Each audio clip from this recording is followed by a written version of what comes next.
Hey everybody, so I'm going to talk about extents and how they're affected in dependent views. So I've got a project open in Revit 2020.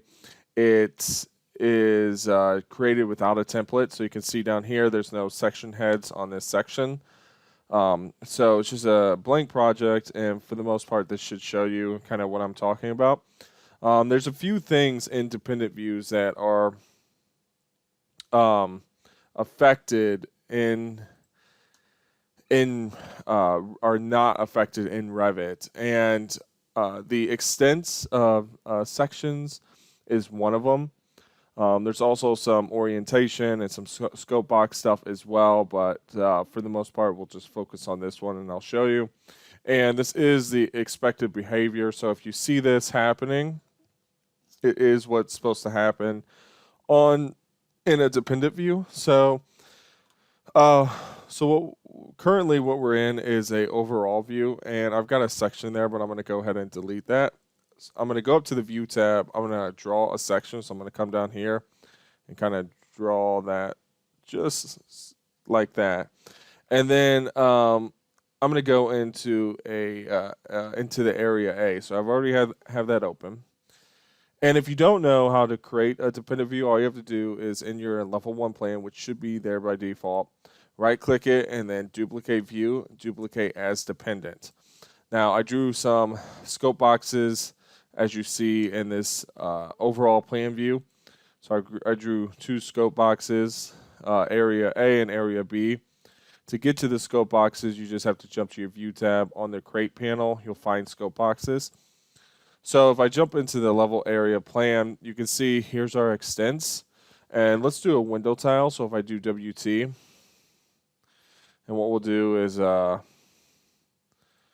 go ahead and close this area B.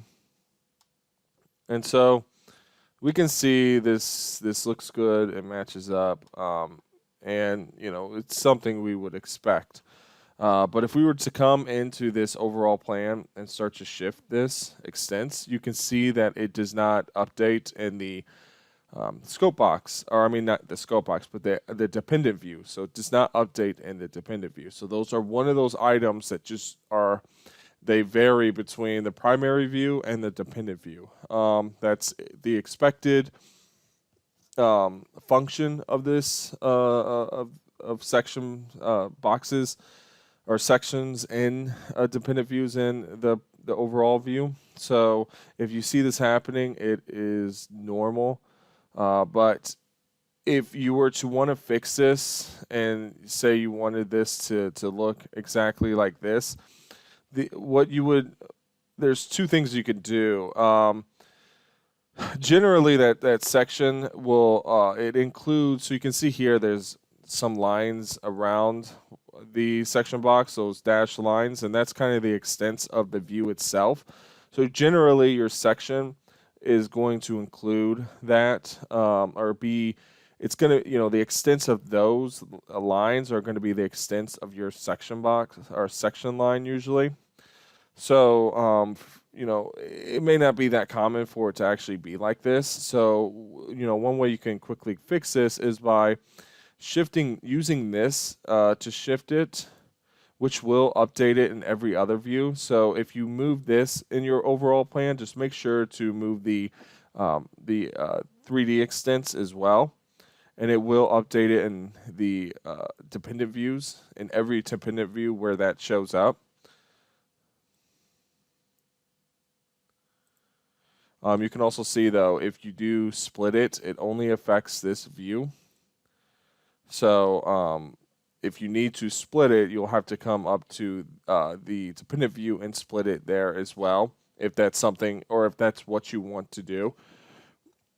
And the reason why is it allows you a little bit more flexibility in your views. So your dependent view, you may have, you know, where you're splitting the section and whatnot, you're moving the extents, maybe you're making it smaller to fit, different things like that. So it gives you a little bit more flexibility, but ultimately the overall extents, if you want it to match the section box and your dependent views, just make sure to move your scope box along, or move the section box along with the extents of that section.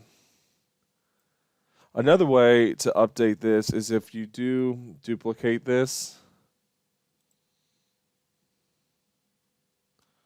Again, you can see that right now it duplicated it exactly the way that it was set up in the primary view.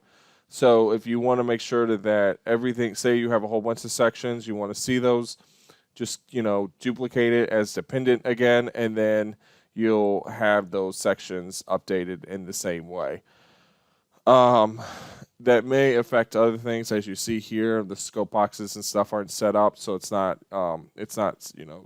cropped to that area A. But if that's something that you need, it's an option. So I just wanted to share that if you found that when you're moving it, it wasn't updating it. That's a typical response in Revit. It just allows for more flexibility between your primary and your dependent views. So that's it. If you have any questions, please reach out. I appreciate you watching, and I'll see you in the next one.